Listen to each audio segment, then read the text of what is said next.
Hello and welcome to Nick V Uncensored. Today we've got David Mahoney, and today we're going to be talking about the Soros and Israeli invasion agenda. We're going to be talking about breaking news with what's going on with Oprah Winfrey and Ellen DeGeneres, and Yeah. also the actor Biden, the actor who was playing Joe Biden, has been revealed, and we're going to learn more about what's going on there as well from David. But David, thank you so much for joining me. How are you, and what have you been up to? Oh, mate, I'm terrible. Things are just awful. I'm great. I'm just joking. I'm terrible, isn't it? We always ask people that, how are you? They go, oh, you know what? I've had a terrible hit. Oh, you don't want to hear that, do you? I'm great. I'm keeping my fingers on the pulse, Nick. There's a lot going on. We're getting more and more close to this financial situation. I can feel a whole wind of change. We'll get to that at the end, though, with the Clarity Act coming up. And Trump's been very positive about that. We'll chat towards the end of that. But my three favorite stories, well, because I live in southern Spain, I need to discuss and chat about the invasion and what it is, because I've been inundated with messages saying, hey, are you okay, Mahoney? Is everything okay? Are you being invaded? Are they in your neighborhood? Are they in your back garden? But there's a lot of truths and mistruths about this entire situation of this invasion by this Moroccans in Morocco into Spanish territory, because a lot of people are confused about the geographic location. So I'm going to talk about that for a few minutes, Nick, just to get everybody on the record to show what's really going on. But Yeah, I need to explain. Go on. Sorry, buddy. you need to what? Sorry? I need to explain because it's not Spanish mainland. Can you imagine? There's a video I'm going to share. So I think if we share that video, it's going to explain where Ceuta, or Ceuta, as the Moroccans would say. Ceuta is a Spanish colony that's located in Morocco. It's actually a Spanish territory. So Right. it's like Bermuda, maybe, an English territory officially, but it's absolutely miles away from England. So it's been in the hands of the Spanish government for, I think, about 400 years.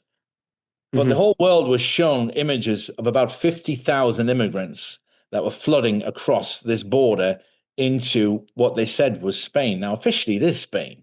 I mean, I can see Morocco from the terrace here in the studio, Nick, every day. So it's just across the Straits of Gibraltar. But there's a lot of truth about what's being reported and a lot of mistruths. So we'll talk about where all these people suddenly came from, what it actually means, and what the objective was, and what's the long-term solution for this. So, because I actually think it's a white hat event, I think it was all orchestrated, allowed to happen. And as usual, the intelligence levels of the white hats against the black hats always seems to be one step ahead. So if I show this first video, buddy, I'll cue it up. It's say, okay, the first one is, where the hell is this place that we're talking about? Where is Ceuta, and why is it considered a Spanish territory, and what's the history? So here we go. This will explain this. Rushed into Ceuta, believing they had finally reached Europe. Oh, the sound's gone off, David. To Morocco. I can hear Yeah, hang on. Did I not push? Let's stop that. Did I not push that button again? Sometimes I miss. It plays. I can hear it, but then it stopped. Sorry. Right. So let me see if I've hit the right button. No, you see, I didn't hit the sound button. You're right, buddy. That's so okay. What I'll do is I'll just reboot that. And we'll start again. Let me get the sound on. Yeah. On the program, there's a little sound button. Yeah, you want to...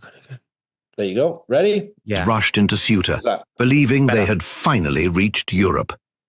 Less than 24 hours later, tens of thousands were voluntarily walking back to Morocco. Around 53,000 people had returned by Friday evening, according to Spanish security sources. Why?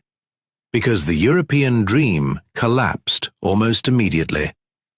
They didn't reach Madrid, Barcelona, or Paris. They were trapped inside a tiny, overcrowded enclave because ferries and airlines still check documents before allowing people onto mainland Spain. Shops closed. There was nowhere to sleep. Food and water became difficult to find. Some viral videos even claim bread was being sold for 20 dirhams and a single cigarette for 10 dirhams. Many had money, but nowhere open to spend it. Others realized Spain was preparing to return them anyway. One young Moroccan said he came because there were no opportunities at home. But after finding no opportunities in Ceuta either, he decided to return. That is the reality social media doesn't show. Europe is not an endless garden of money and jobs. Even Europeans are struggling with rent, food, and survival. Thousands risked drowning for a fantasy.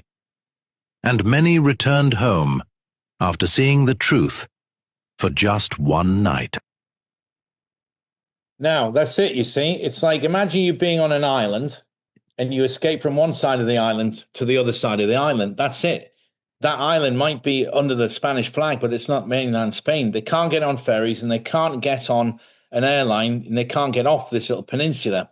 The shops closed and nobody was, out on the streets. They all just went in. So around 55,000 people flooded over. But here's the next video is how did they get there? Okay, before you show us that, how long were they there for? Well, they're still there now. There's still a lot of them that have stayed, but the majority of them said, it's like they just got carried away. And let's go. And then when they get there, it's like the big deal is over. It's like, okay, now we're here. What's happening next? There's no toilets. They're nowhere to sleep. They're not given passports and blankets and accommodation like they would be doing in the UK. It's just like, all right, now what are you going to do? You just want that beach there where you just were is the same as this beach here. So they all kind of wandered around a bit and they did create a lot of havoc. There was a lot of destruction and trash thrown around. There was some small skirmishes with the locals. There was a couple of small shops that were raided, sort of convenience stores, but the main supermarkets closed its doors and said, okay, we know what's going to happen here. But it was kind of like what's the word? They got to the party, but there's no music and there's no booze. Yeah. And that was it. They just kind of stood there. So how did all these people get into one place at the same time is the question. And what was the Spanish authorities not aware of it? But the background is this happens all the time. In Ceuta, there's a border. There's a great big fence. It's like Mexico and America. And sometimes they just get round it, but then nothing happens. They just get around it and they get rounded up because they're so easy to spot. They're usually wearing shorts and a T-shirt. They've got no shoes on. Then they don't have any ID on them. You can tell that they're not supposed to be there. Mm-hmm. Now these are not black sub-Saharan Africans. These are North Africans. They look pretty much like Italians or Turkish people. You can't actually say, oh, there's a Moroccan, but you can as soon as you ask them, where's your paper? So the police know. They have a certain look about them that you can just tell that most of these are young kids. They're between the ages of sort of 13 to sort of 30. They're not older men, I'm sure there was a few of them in there, but how did they get there? And why were they all of a sudden just all at the border? And this video and the next one is going to show you how they all got there. And this was organized. Look at this.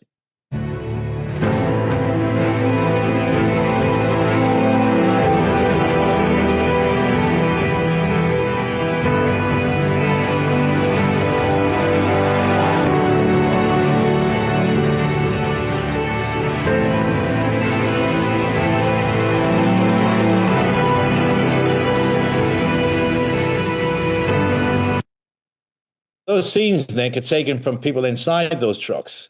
So those trucks were filled with people that were driven to the border in preparation for the great invasion. I saw that. Yeah. Yeah, I got one more as well to show you like that with another load of trucks. And this has been circulated. Again, social media won't tell you about this because it goes against their narrative.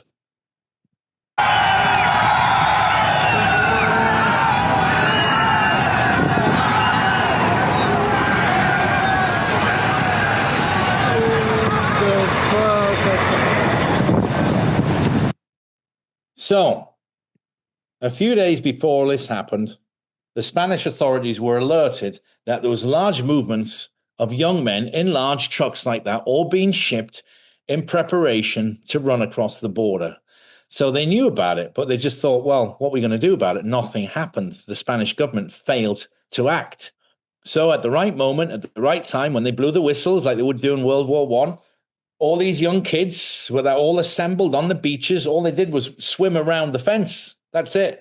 And they were so overwhelmed, the Spanish Border Patrol, they just actually opened the fence because they said, okay, we just can't stop it. It's going to happen anyway. I think there was about 14 people drowned trying to just swim around it. You can't swim. So, who funded the trucks? Who organized the trucks? Who got all the men in one place at one time? Now, slowly, it's all coming out that these guys were promised, saying, hey, we're going to give you a little bit of money. Let's all get to the border. We're all going to go to Europe. But this is the classic signs of exactly what was going on during the days of Biden when Black Lives Matter riots were coming out and all these pallets of bricks were just mysteriously turning up in these cities that they had these organized riots in. It's the same thing.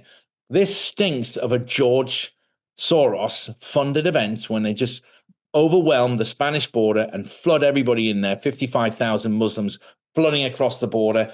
The media's there. It's creating all this fear and tension. It's putting it out all over Europe. Europe's under invasion. Europe's under invasion. More fear, more drama. Okay. Classic case of, oh my God, here's a terrible situation and we're going to come up with an answer for you. We create the problem, let the problem run for a little bit, and then all of a sudden we've got the answer, which is exactly what happened from March 2026 when it was like, oh my God, we've all got to stay in the house. But don't worry, in a few months we have the solution. You got to take this. Same old, same old. But now what's happened, Nick, with such a problem like this, it's been shown to the Spanish public. Now there's been a huge surge of Spanish rebelling against the local authorities. And one of the biggest stories is the president of Spain is called Pedro Sanchez. And every single football match or any large sporting event or any event where the people get together, all they scream on the streets is, Pedro Sanchez, you're a son of a bitch, hijo de puta, son of a prostitute. It literally translates as. So I'm going to show you a typical demonstration of this sort of people going against the, that's Germany. I've got another one there. Bear with me, because what it's showing now is this was originally, in my opinion, again, this is just the opinion of a middle-aged bloke living in Spain. In my opinion, it was a black hat operation to punish Spain because they refused to help Israel. And I'm very much against the Spanish government at the moment, actually, because I think he's a terrible president. But the couple of things that he did do, he says, we're not giving Israel any more help. They also refused to let the Americans land in Spain and use it as a refueling hub when they were going out to the Middle East with all this Iranian stuff going on. So I think this was an Israeli planned event with George Soros at the helm. Let's overwhelm Spain, but it's been handled by the black hats because now they've seen a huge surge in the Spanish people coming out screaming, let's get rid of our president. So I think it's going to be something positive to come out of it, which will be everywhere that this guy goes now, Nick. One of his cars was driving through a crowd the other day. Is that Germany? That's Germany, and that's Morocco. Let me find this one with Spain. Here it is. Okay. And so you can see the extent of how many people are coming out to protest against the president. So the black hats, knowing that the president of Spain is an horrible bastard, the white hats, have turned this event that could potentially be another Black Lives Matter big problem, stoning and mass riots on the street, people getting hurt. But this is how the Spanish public reacted. It says, Madrid, a large patriotic rally against the Prime Minister Sanchez and mass migration. Pedro Sanchez, get your money to your beloved Hamastinians.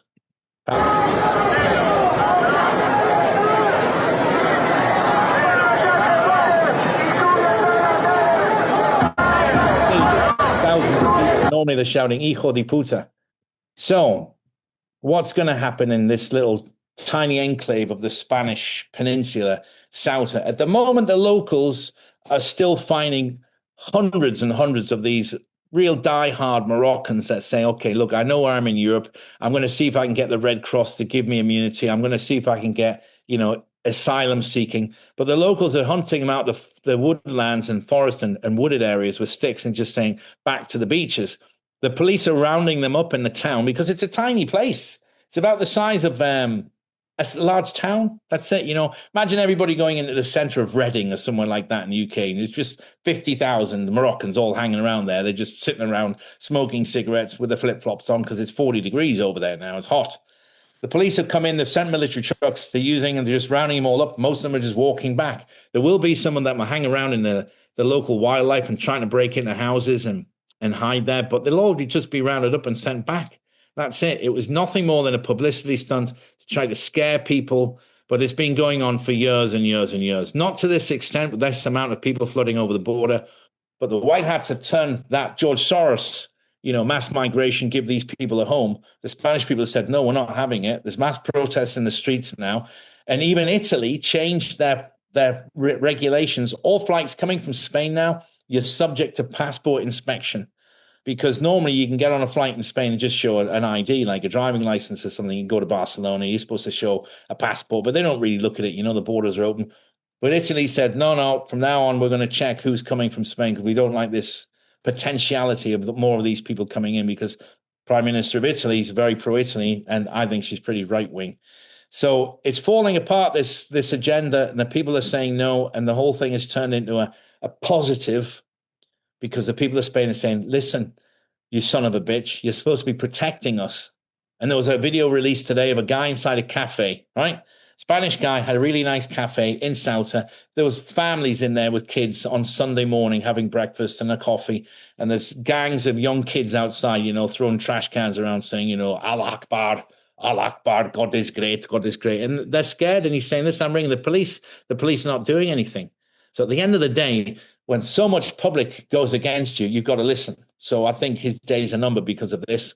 The White Hats turned that George Soros event into a very positive thing, as they cleverly always do. So that's the truth, what's going on there with that particular case. Everyone's emailing me, asking me what's going on. Is it near me? It's nowhere near me. Yeah. So, and they can't get off that peninsula onto mainland and get to Barcelona, get to Madrid, get to Paris, get to Belgium. They can't. Because unless they're going to swim, they might as well have got a boat from the other side without swimming around the fence and kept the money. So that's story number one I've been tracking. Wow, that's crazy stuff. Well, and they want to do this to all of Europe, Yeah. And how are we going to stop that? Because I think Netanyahu wants, this is an Israeli agenda. Well, the Israeli, what they want to do, they're trying to use the Muslims and cause another crusade. So Christians against Muslims. That's the Israeli agenda, the Zionist agenda. They want to cause mass chaos and mass war between these two particular religious cultures. So we all take up arms and the St. George's cross on our armor and start marching across it. We don't have to go marching for 4 years now because A, they're in Europe, and B, we got technology now. But that's their end goal. The Zionists want the Israelis, not the Zionists, just looking at the next video, the Zionists want the Christians and Muslims to be at each other's throats, all of this. And that's their end goal. And because they sit back and they get their two enemies wiped out by each other, they become more powerful and they start pushing their agenda more. Because they in all their religious books, they just treat us like animals. It's the same as the Quran. The Christians, it's legal to kill Christians. Do not take them, do not show them any quarter, any mercy. And in their religion, white women and Christian women are just animals that they could be, kept as slaves or pets, as second or third or fifth wives or whatever. They're just not even treated equally in their law. But more and more people are becoming aware of this now, and they are pushing back in slight different ways. If you don't have the courage to go out and start saying, "Hey, I'm Christian, I want to keep the Union Jack flying," they're doing it in other ways. They're not going to their stores anymore. They're not buying things from the petrol stations. They'll rather go to another one where their friends are. They use, different butchers. Because one of the things that a lot of people don't know, speaking of butchers, halal meat is a specialized way that the Muslims have to eat their meat in this way. But the problem with that is it causes so much stress and terror for the animal, because they basically hang it up and let the blood drip out of it, but it's stretched up and then they cut its throat. And as the animal is so terrified, knowing it's what's happening, it's confused, it's upside down, its body is being blasted with histamines, which is a reaction to fear. And that goes in the meat system. So people that are buying halal meat, it's not good for you at all, because those histamines mix with all of the antibiotics that are getting into the food supply, getting in your system. So in the traditional way they slaughter animals, there's a bolt through its head. It goes into a little corral, saying, what's going on here then? It hasn't any idea what's happening. Bang, it's killed, that's it. It's already dead. It doesn't have a chance to start going into panic and terror as they do with halal meat. And that's one of the things I've learned from my new wife. She's told me about that. I thought, it's very interesting. It's true.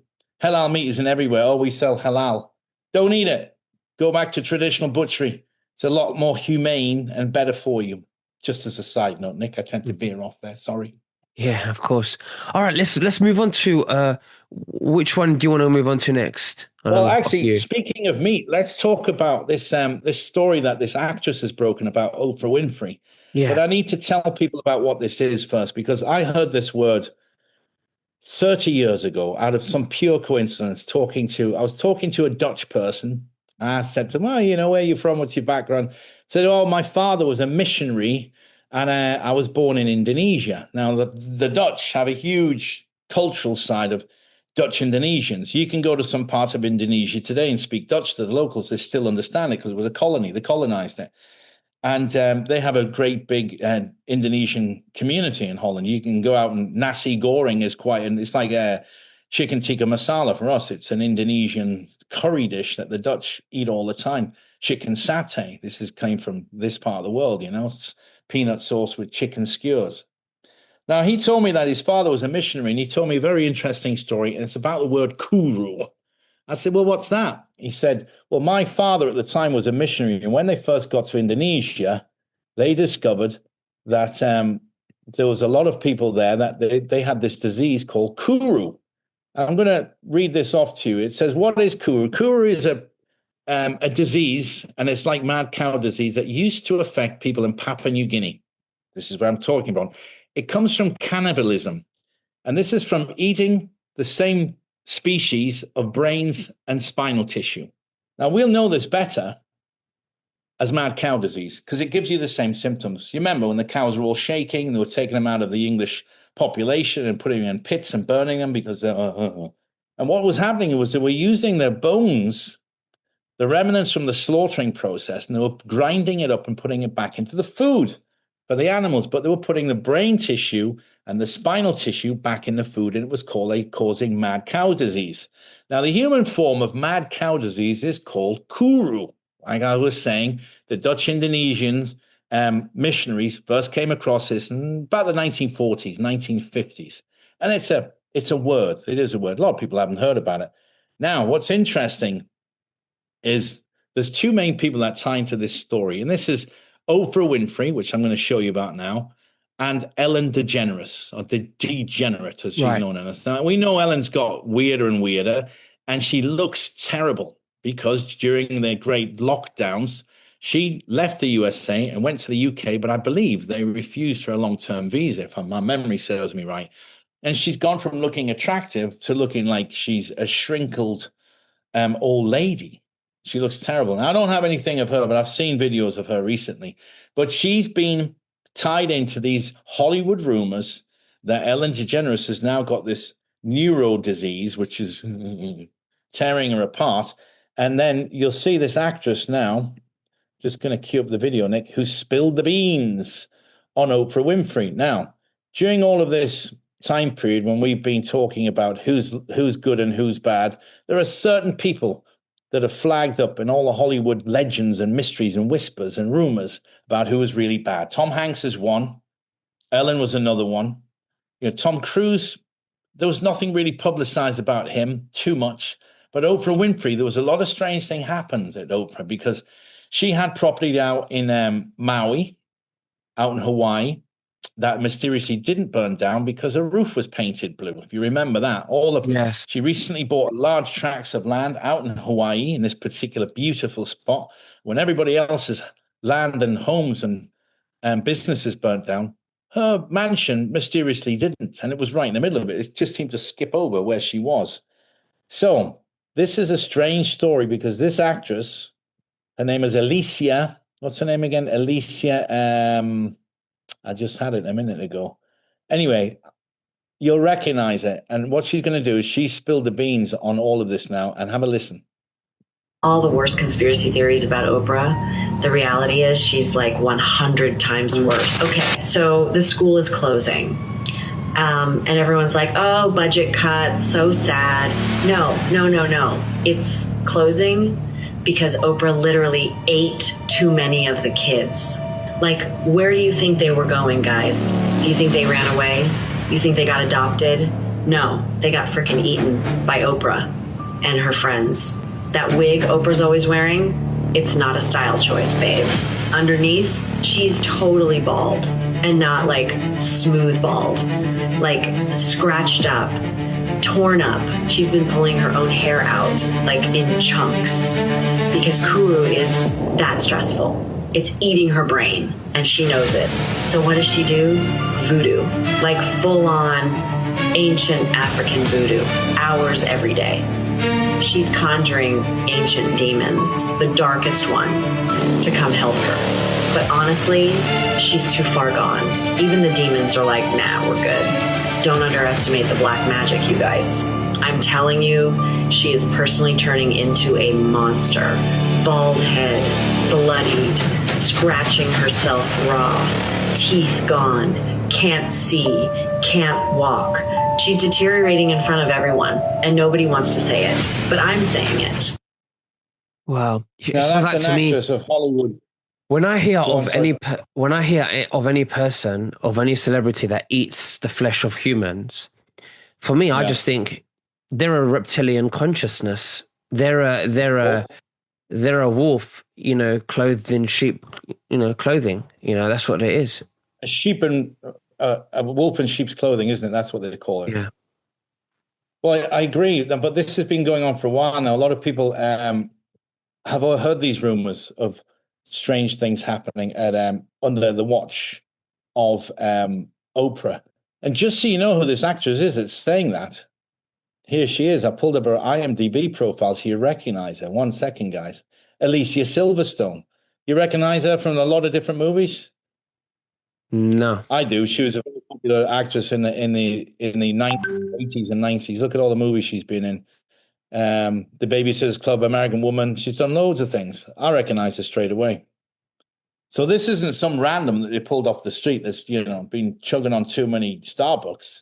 This is somebody in that industry that wants to spill the beans. It's very credible testimony. But there's been rumors about this for a long, long time about what really goes on behind Oprah Winfrey. And when you hear stories like this of credible people who are not under any psychiatric observation or taking anything for schizophrenic illnesses, it gives it a little bit more juice. There's definitely meat on the bone there to see what the story really is. But I believe it because, she has a school in Africa that it takes in these orphan kids. And now they're closing this school down because of, like they say, budget cuts. But what sort of monetary issues do you really think Oprah Winfrey has? Do you really think that she's suffering? She's a bit broke. She's down to her last $37,000 and she needs a mortgage payment for something? Nah. She's worth, I don't know what the net worth is, but we could certainly go Over $1 billion. Over $1 billion. Net worth. She's a billionaire. Look. Of course she is. Let's see what AI says about her net worth. 3.4 billion. That's her Forbes. So you know what? Do you really think she's going to be closing down a school for orphaned girls in Africa because budget cuts when she's got 3.4 billion? The interest alone on that money. That's if you're getting 3% a year on that, you couldn't even spend that if you really tried. I don't think she's got 3.4 billion in cash. I think it's all assets. Laying around in the bottom drawer. It's a bit like Elon. It's a bit like Elon Musk when they said he's a trillionaire. I know he's not now. It's gone down, but he doesn't have $1 trillion in cash. It's on paper, stocks, assets. So we have to think about that as well. But yeah. I get it, mate, but still, we're not debating whether she can afford to run a school in Africa. Absolutely. Your point, Beverly Hills, is it? To your point, you're absolutely agree with you. Absolutely. She's not down to her last $37,500. Let's set up a GoFundMe. GoFundMe Oprah. Can you spare a couple of quid, please? 57 cents. We get a cup of coffee, Just want to get a hot dog. So yeah, a credible Alicia Silverstone, what she's been coming out, and that's just one video. There's a lot of those videos circling right now. And I'm happy. You mentioned that. What's the condition with her right now? Is that the next video you're going to show us with what she's up to right now? No, I only showed that one because they haven't actually got any footage, but she hasn't been seen in public for a long time because they say she's wheelchair bound and she's really struggling to move around. Ellen DeGeneres is the same one. There's videos that I haven't been able to verify. And is this because they've stopped eating human flesh? Yeah. So It's a because they've reaction. stopped eating human flesh, they're now dying. Well, no, a bit of both, because what happens is it takes about 10 years for Kuru to kick into your system. It's not something that happens overnight. So they noticed this because when they first found it in Indonesia, they started saying, well, how long was it? So, these were older people. These were people that had been at it for years because it was cannibalism then. So in the 1950s, the Dutch missionaries were going out there talking about Christianity and Jesus, etc. And they were pulling these people back from the tribes, pulling them in. And, several people in the tribes said, what's the matter with him? What is he, is he got Parkinson's? What is it? Oh, no, this is Kuru. He has Kuru. So Kuru And is a condition that you get 10 years after, roughly, when you've been starts. eating. Right, starts. Yeah. And comes from eating the same spinal tissue and brains from your own species. So if you ground up the tissue of a dog, spine and brains, give it a dog, it would get it. That's what they were doing in cows. That's how they first sort of linked it all back in the late 90s and 2000s. So will a dog get it after 10 years if they eat a dog? In humans, I don't know about cows. No, cows got it a lot quicker. But in humans, it can take up to between 7 and 10 years to first show the long-term effects of the Kuru and the shaking. Imagine the ingredients they put in Pepsi and McDonald's and stuff like that. Imagine how humans unknowingly are eating other humans can get Kuru later. It's true. I didn't think about that, although I don't know the dosages. If it's in low dosage, I mean, they have found genetic DNA inside meat patties a long time ago. They found fingernails. They found a ring. They found a wedding ring in one of them in Germany. And they traced the ring back to a funeral place across the street from where the burger patty place is. So again, that's a story that, they can't possibly have that many cows, Nick. If you think about how many burgers that they need every day, there's no way they can have that many cows on the earth. You'd have to have vast thousands of miles of pasture. It makes no sense. I've done the maths. It makes no sense. It makes no sense, mate.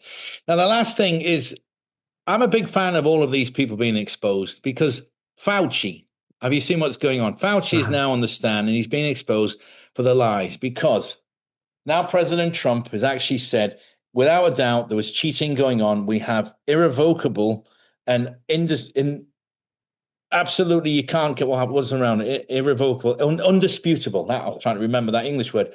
Undisputable evidence there was a fraud, an election cheat. So it's all coming out. All these people are involved now. And Nancy Pelosi was served with indictments. That just leaked this morning. She's been served with papers. She's getting indicted in a criminal case. We're not sure what it is yet, but she had to make a public statement about it. A press agent did. That happened. I saw this morning. And now all these people are being exposed for what they really were. Fauci's on the stand saying he's pleading the Fifth, take the Fifth Amendment, and he has a pardon, presidential pardon, but it's very clear that he lied about everything. So all of these so-called heroes of what we looked up to during the last 6 years or so, maybe more, all being proven to be liars. Fauci's the first one. So he's being dragged out in public. They're saying, you told us this, but actually this was lies. This was lies. You knew it was lies. Utterly knew that was lie, and you lied through the whole thing. Manipulating pain. He's going, I'll take the Fifth Amendment on that, please, Fifth Amendment. And his immunity isn't going to help him because when it's a federal case being charged by a state, because the state of Florida have now, finally come forward and they're going to charge him with something, this immunity in the Fifth won't work. So I'm very happy for that. And one of the other great things is the actor. Now, during the time that Biden was on the presidency, we all were like, are you kidding? You don't see that? Look at that. What's the matter with him? That isn't him. He's about 9 inches taller than the real Biden. And, if you've known him for as long as I have, I saw it forever. Biden used to be the head criminal guy when I lived in the States in the 90s. He was always going on about crack this and crack that. And there's not going to be any leniency. 3 counts, you're out. We're all going to jail. He was always the first guy on the stage. And I saw his career move up through the lines over the last 30 years, and I've been aware of him. So during the end of the period when we all knew that Biden was absolutely riddled with Parkinson's or Alzheimer's, definitely Alzheimer's. He wasn't that shaky, but his brain was gone. They brought in this actor who at first was just given the opportunity to just play him a couple of times because he used to play Biden at parties and events and weddings and stuff. Oh, he is Vice President Biden. He's coming to my wedding in Ohio. It's just an actor. So he's now being exposed, and they've got hold of him, and they've said to him, okay, we need you to tell us what was really going on behind the scenes. And this video will tell you all about it. Have a listen. Biden body double scandal explodes. Actor who impersonated president for nearly 2 years turns state's evidence. The actor hired as Joe Biden's body double has now come forward and is turning state's evidence to avoid prison time. What started as a simple gig, hired just to stand in one place for 10 minutes, spiraled into the actor pretending to be President Biden for nearly 2 full years. Because the real Biden was so visibly unwell with severe dementia, he could no longer appear in public. The body double was used so often that even insiders admit it's almost impossible to know when it was the real Biden and when it was the imposter. This former birthday party impressionist ended up sitting behind the resolute desk and taking calls from foreign leaders. Dozens of West Wing staffers were in on the massive ruse. President Trump has been proven right once again. This is the greatest presidential fraud in American history. The swamp is being drained, and the American people finally deserve the full truth. What I like about that, Nick, he's right. President Trump has been yet again proven to be correct. Yeah, we've always been saying this. Everybody's been saying that's just doesn't look like Joe Biden. Yeah, who is that guy? That's not Joe. Joe, where are you? Joe, Sleepy Joe, where are you? I mean, Trump hints at it because he doesn't want to. Well, I think he just gets too much stick, and he's probably been told, listen, just don't take the piss. Don't say too much. Just say enough. And that's what he's been doing. So I'm very happy that these people are all being finally exposed, because you'll see the rats all jump in the sinking ship. The great thing about this, Nick, is when cowards are always confronted with what they've done, the first thing they do is try to save their own hide. They don't want to have the neck stretched, or they don't want to have the last part of their life in their jail somewhere. So they're talking like chickens. Bark, bark, I tell you it was. Mr. Biden, bark, Obama. Obama's bought a massive house in London, by the way. It looks like he's going to be spending quite a bit of time in the UK, which under the current presidency or prime minister would kind of be a safe bet for them, really. But you won't be able to hide there for very long. I don't think so. Why would it be safe? Why would it be safe for him to hear? Well, because the government is very pro that sort of feeling, you know. They're very pro. And of course, the Andrew Tate thing is really interesting. You know, this is all coming out now. They've got no evidence at all when the prosecution's saying, we need to keep these guys in prison. And they're saying, well, what evidence have you got? I think that's going to all collapse, personally. Yeah. I think the Americans are going to, let's let this play out, because, again, if you keep your mouth shut, it's okay. Show me. The people that come out, it's always the people that are screaming the loudest who are the most guilty. Mm-hmm. I know what you're talking about. Why are you looking at me? It's not me. I didn't do nothing. Well, we've got pictures of you doing it. Okay, well, I did it a little bit. You know, if you're innocent, you just don't scream so loud. You're like, well, I didn't do it, man. I'm not worried. Do what you want. How can you say that about me? That's exactly what they're like. People that have done it, they're always the loudest to scream, to try to offset you, to sort of say, how dare you say that about me? It was me. But all these people are being exposed now, Nick. And I think Trump's done it the right way. It's just like, yeah, I did actually tell you that, but you know, now we've shown you. Yeah, exactly. And Fauci will squeak the rat. He'll tell everything. Yeah. Let's talk about the Clarity Act. Now, you're saying that it's been delayed even more. I know, because the banks don't want it. You see, the banks have had a monopoly on this. You know, they're what happens? Do you remember in the old days when you'd send $1,000 or $5,000? It would take 4 or 5 days to get anywhere. Of course, it's going in one bank and they're using it for a few days. And then, okay, let's buy more of this. That's short, that's long, whatever they're doing with it. And they'd use your money. Now you can send a transfer instantly and it gets to that account more or less instantly, apart from a few different banks. But most of the time it's an instant transfer, which is great. Nobody's making money on it. But the Clarity Act is, the Trump administration is very pro, let's become the world's number one for electronic purchases, you know, Bitcoin and these sort of coins. And I think it's the way forward, because, you know, if you can settle something, like if I'm buying something in pounds and it's in dollars, there's a currency transaction difference and you lose money on everything. And now the world's become electronic. Nobody uses cash anymore for these sort of things. You need a safe way to transfer money that's actually trackable and traceable. And this is the problem with Bitcoin. This is me personally, when I get asked to pay for anything in Bitcoin, if I'm buying some software, if I'm getting some design work done, I'm like, oh, God, you know, Bitcoin. because it's untraceable. If you ask me to pay for it with XRP, like, okay, I can do that because it's traceable. You can get the money back if it goes wrong. You say, hey, that never happened, because there's a security aspect to it as well. And I like that because, transferring money to people in Bitcoin, there's absolutely no comebacks. Yeah. If it doesn't work out, So they get ripped off. apparently the deadline for this Clarity Act to be sent was the 7th of August. What's it? So it's coming up now. What they've done is that the problem is it's the vacation time when the Senate, a lot of people are trying to vote it, but a lot of the big banks and all of the Zionist banks are saying, no, we don't want it. We're going to lose thousands and millions and billions. How are we going to do it? So basically, they're pushing for a transparent act where the banks are not making hundreds of millions of dollars a year on other people's transactions. They're taking a little bit here, a little bit there, a little bit from him, a little bit from me. And the software that is developed with it is taking a little piece off everybody. But if they monetize the system properly and bring it all back up to where it is, then everybody's going to benefit from it. I mean, the price has just gone out of control, Nick. Do you think it's a psyop that they're delaying it to make us think that it's not, to make us think that it's good? It could be a psyop. Yeah, I think everything is scripted. Oh, absolutely. I think one of the reasons that the prices have dropped on Bitcoin and XRP are my two ones that I follow. I know there's a lot of other coins out there, is because they're flushing out all of the people with the weak backbones. Oh my God, I'm losing money. It's going to get worse. I'm just going to sell it now. I'll take a bit of a hit. And the more negative publicity you put out there, they're never going to pass this Clarity Act. It's a scam. Yeah. So then people that are holding it are selling it because they're panicking. The wives are saying, we're going to lose everything if we don't sell it. Oh my God, I can't believe it. I'm losing everything. But all of the coins that I've been accumulating, I haven't sold one. I just keep buying. I haven't sold one. Exactly. Yeah.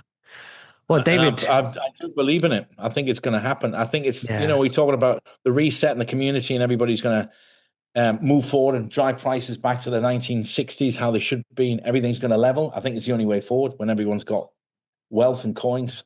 Yeah, absolutely. So fingers crossed it'll happen soon, Nick. Happen soon. Yeah, we're excited. But David, thank you so much for sharing everything with us today. Very good interview, very good information. Really appreciate that. I've never heard about that with the Oprah Winfrey and Ellen and in fact a lot of them is great. The only one that I heard really was the Spanish invasion. But yeah, really good. Is there anything else that you'd like to say to the viewers before we finish? Keep your eyes open as usual, guys. Everything is not what it seems. If the media is telling you about a Spanish invasion, it's terrible. Yeah, it was terrible. There's a lot, there was people that lost property there. There was some cars burnt out, some stores raided.